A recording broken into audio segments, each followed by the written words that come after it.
Hi guys, welcome you all to the channel. आज का video बहुत ही इंपॉर्टेंट होने वाला है बिकॉज आपके लिए एक लेटेस्ट अपडेट लेके आया हूँ, लेटेस्ट जजमेंट के साथ आपको सारी चीज़ें डिस्कस करने वाला हूँ। बिकॉज देखिए क्या होता है, कोर्ट में जल्दी से जल्दी कोई भी केस कंक्लूड करने का कोई उपाय नहीं होता। अगर आपने किसी से डिस्कस भी किया होगा तो लोगों ने ये बताया होगा आपको कि कोर्ट का अपना यूनिक स्टाइल है, वर्किंग स्टाइल है। इसके वजह से कोर्ट में चीज़ें जल्दी से डिसाइड नहीं हो पाता। देखिए बट ऐसा नहीं है, बहुत सारे प्रैक्टिकल रीजंस भी हैं जिसके वजह से कोई भी मैटर डिसाइड होने में काफ़ी टाइम लग जाता है। बट फैक्ट की अगर बात करूँ तो फैक्ट ये है कि बहुत सारे मैटर्स है जिसमें टाइम लिमिट दिया हुआ है कि ये पर्टिकुलर केस इतने टाइम लिमिट में डिसाइड हो जाना चाहिए। बट ये है, प्रॉब्लम ये है कि कोर्ट में वो चीज़ें फॉलो नहीं हो पाती। इसके पीछे बहुत सारे रीजंस है, जैसे जुडिशरी पे काफ़ी बर्डन होता है, वैकेंसी जजेस का वैकेंसी कोर्ट में है।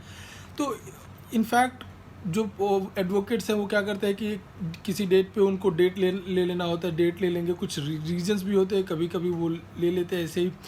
फिर या फिर नेक्स्ट डेट पे नेक्स्ट पार्टी का जो एडवोकेट है, दूसरे साइड का एडवोकेट है, वो ले लेते हैं। तो ऐसे बहुत सारे रीजन है या फिर बहुत सारे एप्लीकेशंस लगा दिए, डिले टैक्टिक्स होता है जिनकी वजह से कोर्ट में मैटर डिले होते रहते हैं। जैसे ही कंज्यूमर प्रोटेक्शन एक्ट में आप देखेंगे तो 6 मंथ का टाइम लिमिट दिया हुआ है। 6 मंथ में कोई भी केस डिसाइड हो जाना चाहिए, बट 6 ईयर्स लग जाते हैं तो भी केसेस डिसाइड नहीं हो पाते। ये ग्राउंड रियलिटी है। लॉ में बहुत सारी चीज़ें दी हुई, ये बताया हुआ है कौन सा मैटर कितने डे में डिसाइड हो जाना चाहिए, कितना समय में डिसाइड हो जाना चाहिए, बट अनफॉर्चुनेटली वो फॉलो नहीं हो पाता। तो आज की हम वीडियो में बात करें कि डीवी एक्ट के बारे में बात करें कि डीवी एक्ट में ऐसी बहुत सारी चीज़ें दी हुई हैं डीवी एक्ट में कि कब डिसाइड हो जाए। बट आपने देखा होगा कि आपका डीवी का केस 2 साल, 5 साल, 10 साल तक चल रहा है, फिर भी कोई इसमें डिसीजन नहीं आ पा रहा। तो डीवी केस को कितने डे में डिसाइड हो जाना चाहिए, कितने डेज में कोर्ट को डिसाइड करना चाहिए, अंडर सेक्शन 12 में ये सारा प्रोविज़न दिया हुआ है। सेक्शन 12 में ही प्रोविज़न दिया हुआ है कि जो डीवी एक्ट में मैटर जाते हैं कोर्ट में कितने टाइम में डिसाइड हो जाने चाहिए। बट उसके अकॉर्डिंग कोर्ट में काम नहीं हो पाता, चीज़ें नहीं हो पाती। तो आज के जजमेंट में कुछ ऐसा ही हुआ जो कोर्ट ने बताया। हाई कोर्ट ने रिलीफ दे दिया दोनों पार्टीज़ को और ये कहा कि मैटर विद इन 2 मंथ्स यानी 60 डेज़ में डिसाइड हो जाना चाहिए। जितने भी व्यूवर्स हैं उन लोग के ऊपर डीवी के केसेस चल रहे होंगे, आई बिलीव बहुत सारे लोग हैं जिन पर डीवी के केसेस चल रहे हैं। तो उन्हें चाहे वो हस्बैंड साइड से हो या वाइफ साइड से हो, दोनों के लिए वीडियो इंपॉर्टेंट हो जाता है। बिकॉज दोनों पार्टी चाहते हैं कि जल्दी से जल्दी उनका केस फिनिश हो जाए और वो हैरेसमेंट से बचे, कोर्ट में जाने से बचे, फिर उनका जो टाइम वेस्ट होता है, पैसा वेस्ट होता है, ये सारी चीज़ों से बचे।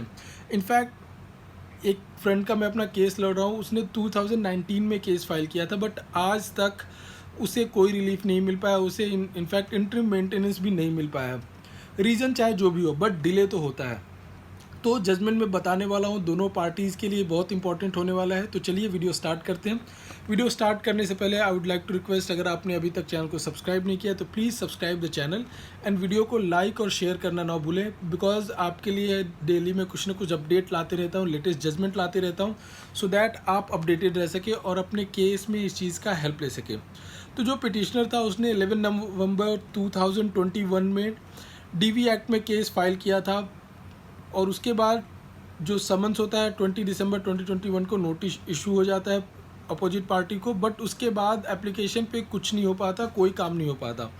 देन पिटिशनर हाई कोर्ट को अप्रोच करती है और हाई कोर्ट में जो पिटिशनर के एडवोकेट साहब हैं वो ये बोलते हैं कि मेन एप्लीकेशंस के साथ जितने सारे एप्लीकेशंस लगाए थे उस सब को डिस्पोज ऑफ हो जाना चाहिए। अंडर सेक्शन 12 मजिस्ट्रेट को डिस्पोज ऑफ कर देना चाहिए विद इन 60 डेज़।